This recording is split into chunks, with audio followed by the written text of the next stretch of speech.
कौन बढ़िया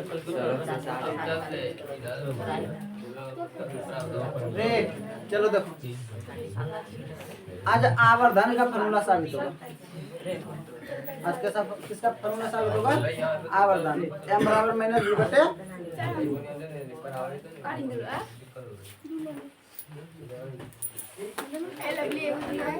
रे। देखो चैप्टर कितना है? चैप्टर कितना है? चैप्टर कितना है? कौन सा? चैप्टर 1 प्रकाश का परावर्तन। प्रकाश का परावर्तन। ये ना प्रकाश का परावर्तन, प्रकाश का परावर्तन ना।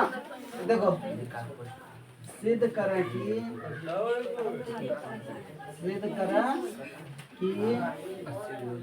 m बराबर माइनस v बटे, सिद्ध करना है क्या? m बराबर माइनस v बटे u। सिद्ध क्या करना है? m बराबर, देखो ये फार्मूला उतना इम्पोर्टेंट नहीं है जितना कि दर्पण फार्मूला इम्पोर्टेंट है। और क्या वो दो ये फार्मूला f बराबर r बटे 2 और 1 बटे f बराबर 1 बटे v और प्लस 1 बटे u। ये 5 नंबर में, ये कितना नंबर में? और इसको कितना नंबर में पूछेगा?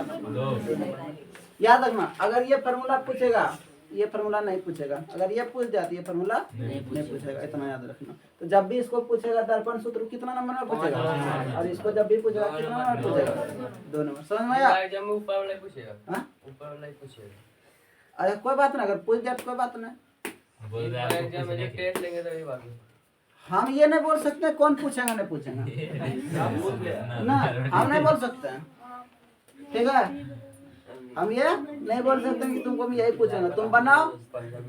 हम तुमको बता दिया ना, रिवाइजिंग करना, याद करना तुम्हारी जिम्मेदारी, मेरी तो नहीं है ना। अगर मेरा हम एग्जाम देने वाले रहते हैं तो हम पढ़ते हैं, हम तो एग्जाम नहीं दे रहे हैं इस जन्म में, तो अब नहीं, फिलहाल अगला जन्म का इंतजार करेंगे। अगर अगला जन्म में कुछ दूसरा में बन गया तब तो एग्जाम नहीं।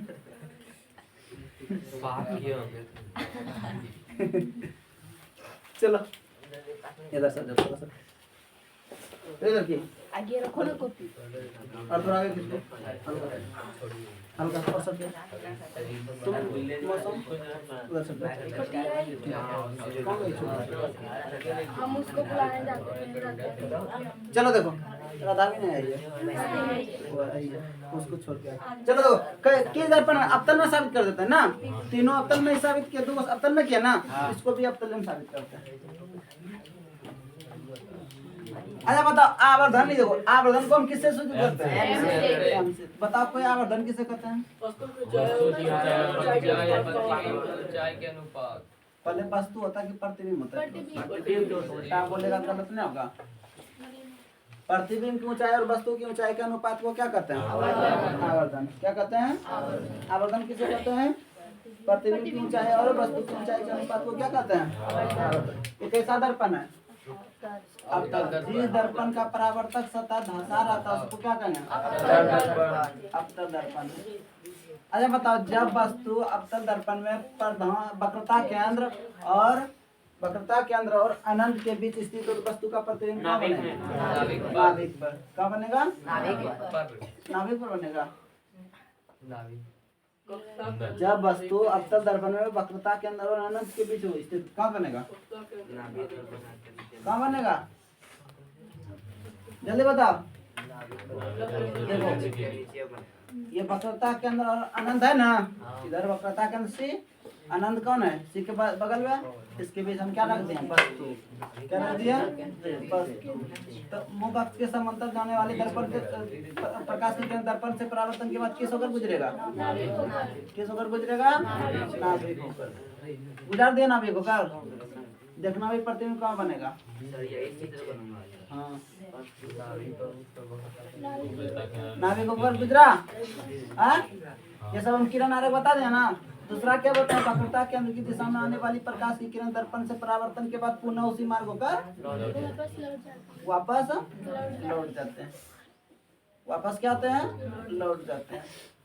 देखो प्रकाश वक्रता केंद्र की दिशा में आ रहा है, दर्पण से परावर्तन हुआ, पुनः उसी मार्ग होकर क्या हुआ, वापस लौट गया। और कटा कहाँ पे, यहाँ पे वक्रता के अंदर नाभिक के बीच। तो प्रतिबिंब कैसा बना, छोटा छोटा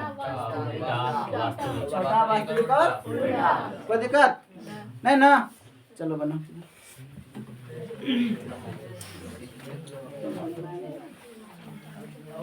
देखो, मान लिया कि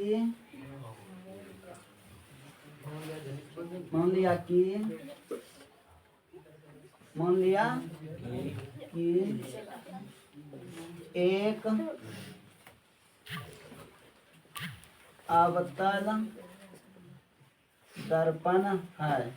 ये कैसा दर्पण है, अवतल दर्पण है। कैसा दर्पण है, अवतल दर्पण में अवतल दर्पण है, जिसका प्रधान ध्रुव कौन है, जिसका प्रधान ध्रुव ओ, जिसका प्रधान ध्रुव ओ, प्रधान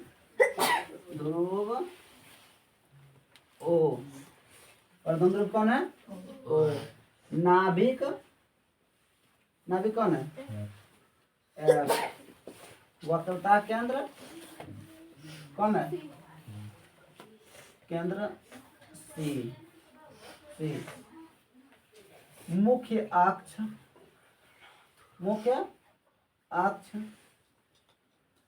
पर वस्तु कौन है, वस्तु कौन है, ए बी। वस्तु क्या है, ए बी। मुख्य अक्ष पर वस्तु ए बी लंब रूप रखा गया है। कैसा रखा गया है, लंब रूप रखा गया। कैसा रख दिया है, लंब रूप रख दिया। जिसका प्रतिबिंब कहाँ बन रहा है, नाभिक और वक्रता केंद्र के बीच। कैसा बन रहा है, उल्टा। वास्तविक और वस्तु से छोटा। तो वस्तु कितना बन रहा है, प्रतिबिंब से क्या बन रहा है, छोटा बन रहा है ना, रखा गया है। वस्तु का प्रतिबिंब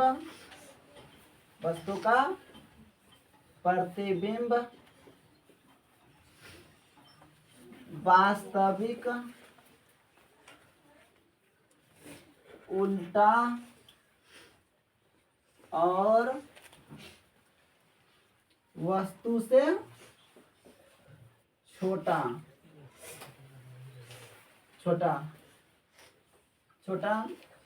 वक्रता केंद्र तथा नाभिक के बीच ए डैश बी डैश बनता है।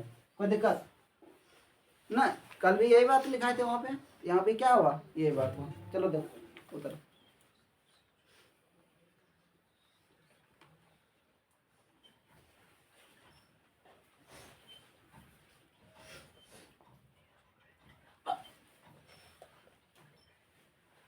हो गया।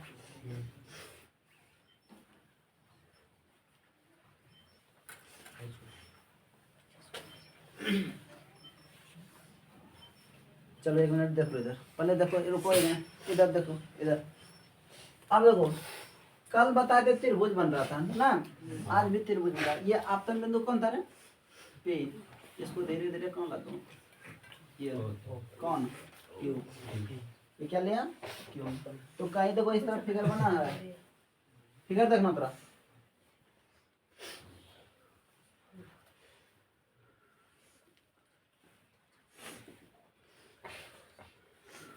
बना है, ये ए है, ए बी डैश, सॉरी ये क्या है, बी डैश और ए डैश। और ये कौन है, पी है और ये क्यू है। ये कौन है, क्या बना है।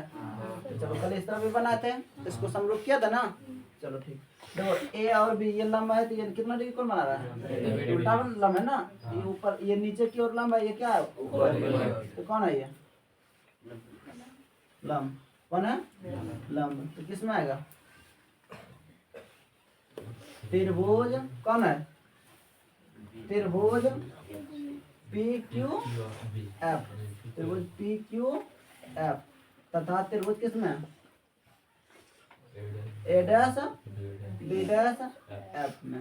अरे तुम लोग घर में जो इस सब सूत्र का विभाजन करता है ना, तो हाँ, यहाँ जाने बताते हैं तो उसको घर में 1 से 2 बार बनाओ, ठीक है, वो तुरंत ज़्यादा एक्सेप्ट होगा, नहीं तो रख दोगे ना तो भूल जाओगे ना।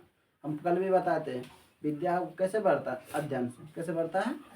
अध्ययन। तुम जितना उसको अध्ययन करोगे उतना तुम्हारे पास बढ़ेगा, विद्या क्या होगा, बढ़ते जाएगा। अगर अध्ययन करना छोड़ दोगे तो वो घट जाएगा। तो लड़का तुम वहाँ जाओ ना, वहाँ जाओ,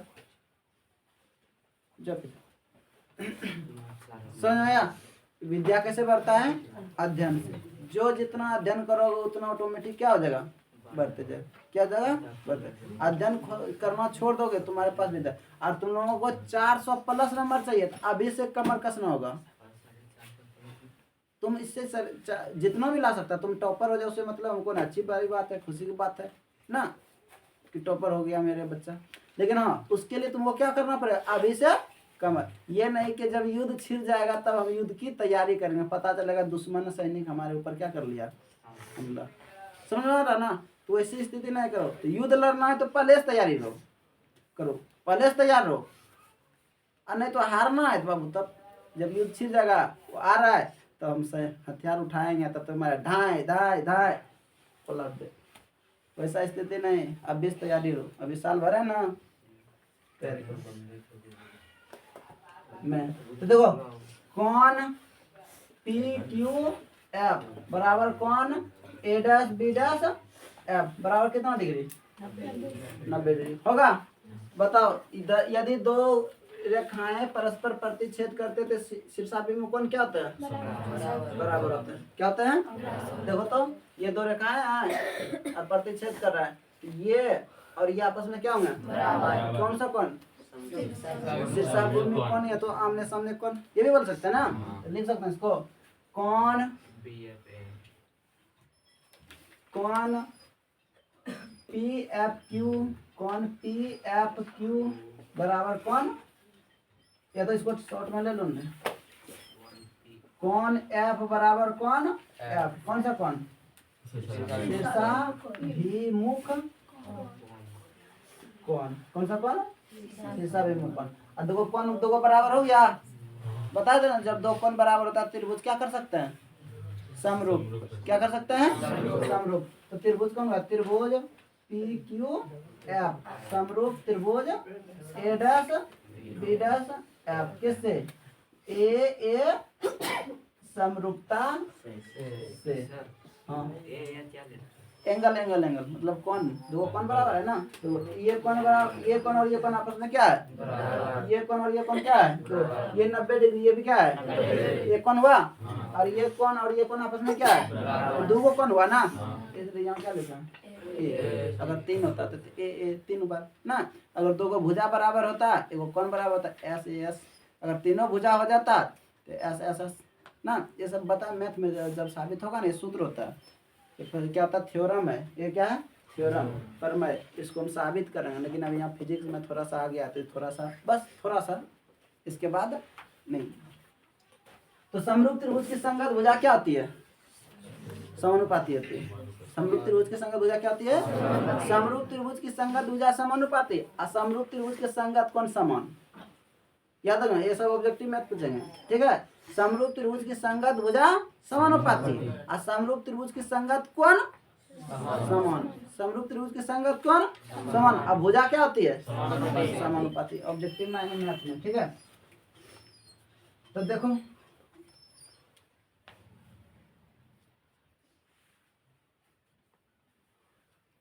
ये दोनों त्रिभुज क्या हो गया, समरूप हो गया ना। तो लेकिन हमको क्या चाहिए, प्रतिबिंब की ऊंचाई और वस्तु की ऊंचाई के अनुपात को क्या कहते हैं, आवर्धन। प्रतिबिंब की ऊंचाई और वस्तु की ऊंचाई के अनुपात को क्या कहते हैं, आवर्धन। तो थोड़ा सा, अच्छा कोई बात नहीं, यही समरूप कर लें। तो देखो कौन है,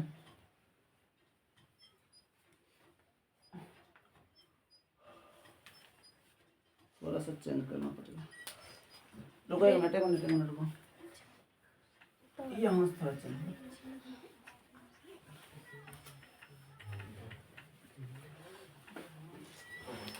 देखो पहले त्रिभुज किसको लो, A', B' F तथा त्रिभुज कौन, PQF में पहले इसको लेना।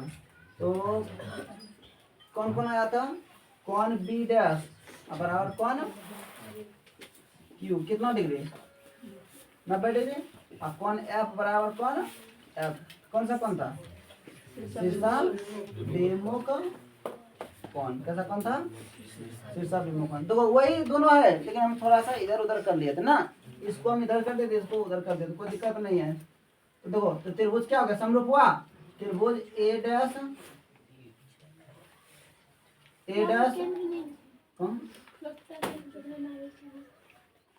कहाँ पे वक्रता केंद्र यहाँ केंद्र छुटा है केंद्र ठीक है वक्रता केंद्र तथा नाभिक ए डैश बी डैश एफ समरूप त्रिभुज कौन पी क्यू एफ कौन सा ए समरूपता से कौन सा ए समरूपता से। अब बताओ समरूप त्रिभुज की संगत भुजा क्या होती है समानुपाती होती है। समरूप त्रिभुज की संगत भुजा क्या होती है समानुपाती होता है। समरूप त्रिभुज कौन है ए डैश है ए डैश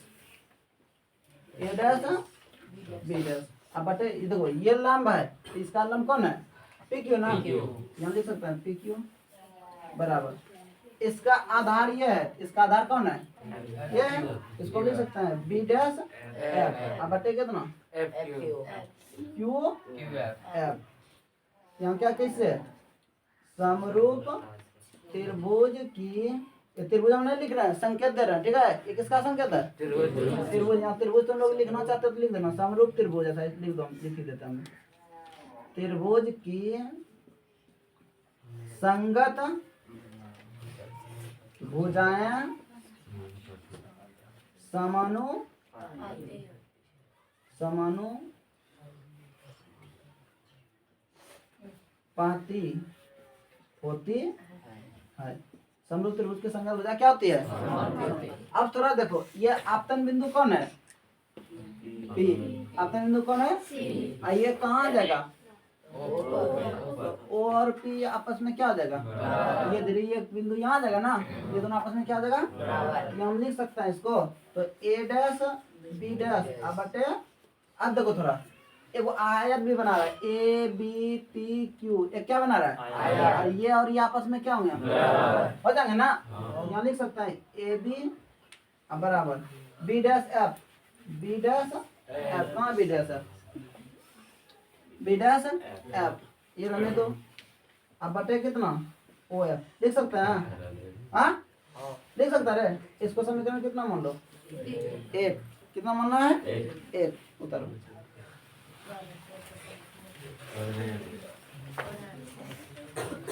तो एक मिनट इसको पूर्ति कर देते हैं तब उतारना ठीक है नहीं ज्यादा बनाना है हो गया थोड़ा सा। अब देखो इधर देखो यहाँ क्या होगा तो यहाँ लिखो चूंकि ए बी हाँ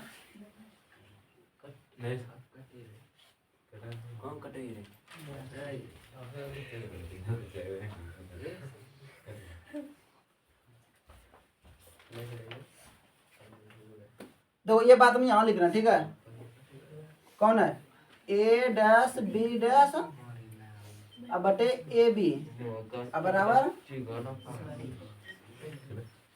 अच्छा देखो हम पी एफ को कल कैसे लिखे थे कल यहाँ देखो ये डंडा है ना यहाँ देखो एक डंडा है कौन सा ये बी डैश और यहाँ कौन है एफ और यहाँ क्या है ओ हमको क्या चाहिए बी डैश एफ देखो यहाँ क्या लिखा है बी डैश एफ क्या लिखा हुआ है बी डैश एफ हमको इतना सा चाहिए तो बताइए पूरे में इतना सा घटा देंगे तो कौन बचेगा बी डैश एफ हम इसको लिख सकते हैं कौन ये ओ है ना तो O B dash minus O F अब बटे कितना ओ एफ तो एफ तो पहले से यही है नहीं था इसको हम यहाँ क्या लिखेंगे क्यू एफ इसको लिख सकते हैं ए डैश बी डैश अब बटे पी क्यू अब बराबर बी डैश एफ अब बटे ओ एफ लिख सकते हैं। इसको समीकरण कितना मान लो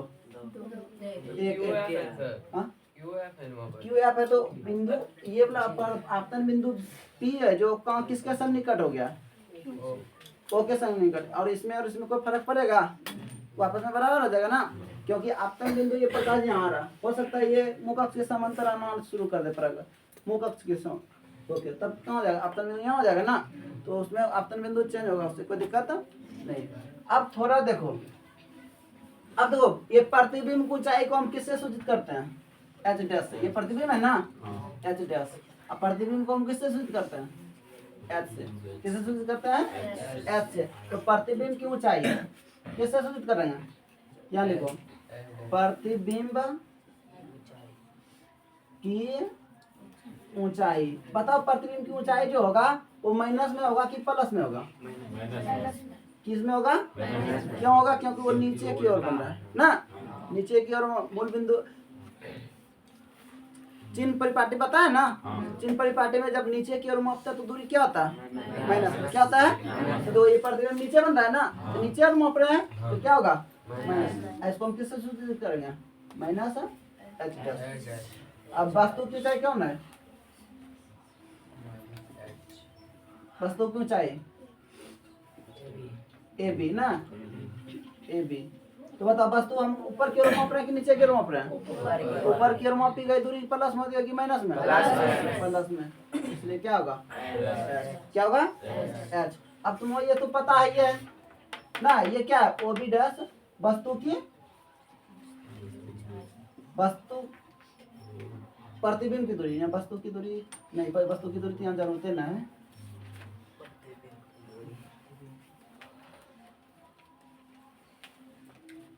वस्तु की दूरी। कौन है वस्तु की दूरी, वस्तु नहीं, प्रतिबिंब है, प्रतिबिंब, प्रतिबिंब की दूरी ओ बी डैश। तो माइनस इधर होगा, माइनस में होगा ना, माइनस बी, माइनस। और कौन है, वस्तु की दूरी, अरे वस्तुओं की दूरी, हाँ वस्तु की दूरी कौन है, वस्तु की दूरी कौन है, O B, O B, O B. इसको हम किससे सूचित करते हैं, नाभिक की दूरी कौन है, नाभिक की दूरी कौन है, ओ एफ। इसका नाभिक क्या होगा, कोई दिक्कत, इसको समीकरण कितना मान लो, कोई दिक्कत यहाँ तक नहीं ना, बता।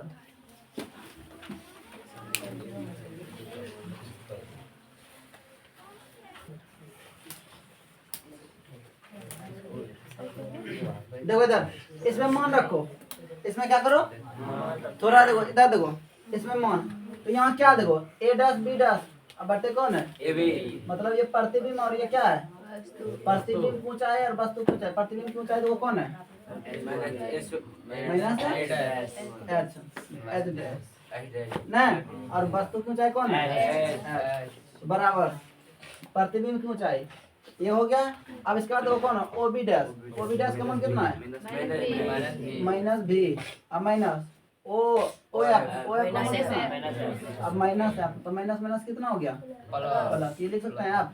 अब बटे कौन है, ओ एफ। ओ एफ का मान कितना है, माइनस एफ। कोई दिक्कत यहाँ तक है ना।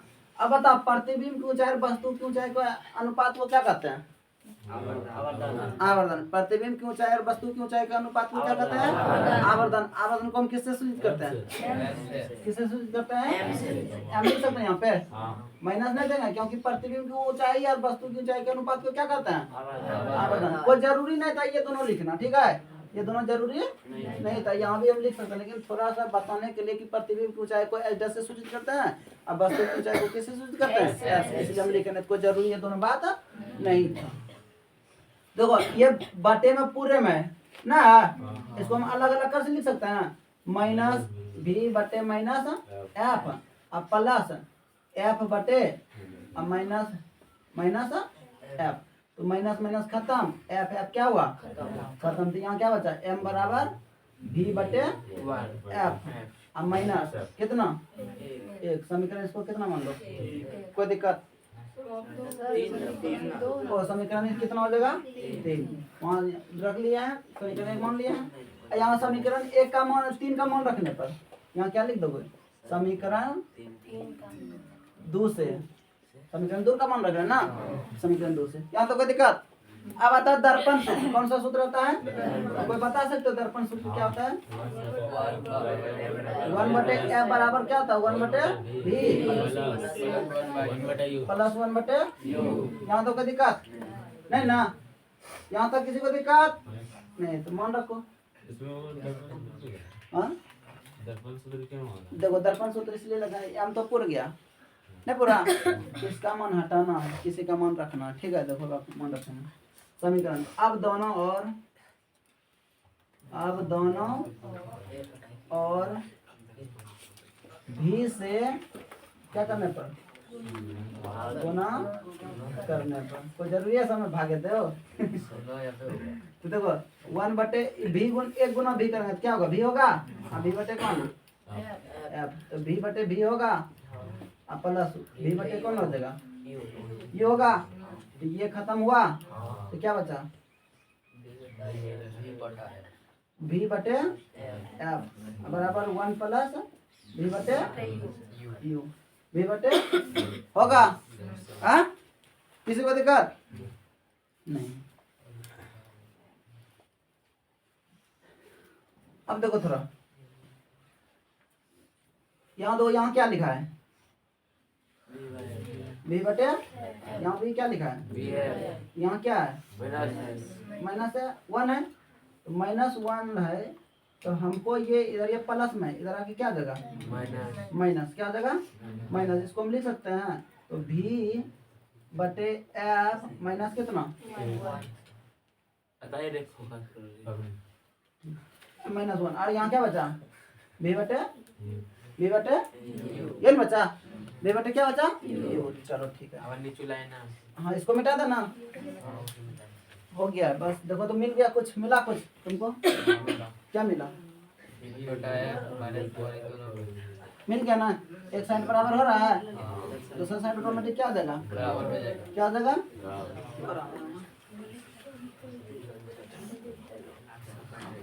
चलो देखो इसको या तो लिख सकते हैं इस तरह। देखो इधर बराबर में इधर उधर लिख सकते हैं ना, कोई दिक्कत है? इसको लिख दो v बटे u अब बराबर कौन? v बटे f माइनस कितना? 1। इसको समीकरण कितना मान लो? 4। समीकरण 3 और समीकरण 4 को देखो थोड़ा। समीकरण 3 और समीकरण 4 को देखो क्या मिला देखने के बाद? क्या मिला? मिला ना?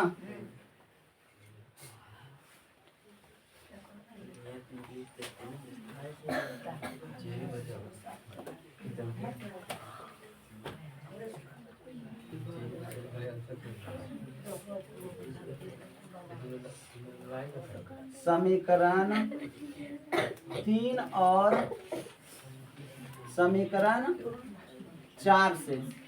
समीकरण 3 और समीकरण 4 देखो v बटे f माइनस 1 v बटे f माइनस 1 तो यहाँ क्या बचा? m। यहाँ क्या बचा? अब यहाँ क्या बचा? v बटे। रुको एक मिनट थोड़ा सा देखो, ये तो हमारा प्लस में साबित हो गया। किसमें साबित हो गया? प्लस में। लेकिन हमको किस में साबित करना है? माइनस में साबित करना। कहाँ गलती हुआ है? तो पक्षांतर करने में कहीं गलती हुआ क्या? तो इधर ये प्लस में था, इधर क्या हो गया? माइनस 1 बटे f बराबर। ये तो ठीक है, ये तो क्या है? देखो यहाँ गलती हुआ, ये माइनस में होगा, ये किस में होगा? माइनस में। यहाँ माइनस हुआ, इसको उधर भेज दो, ये क्या हो जाएगा? तो माइनस v बटे u।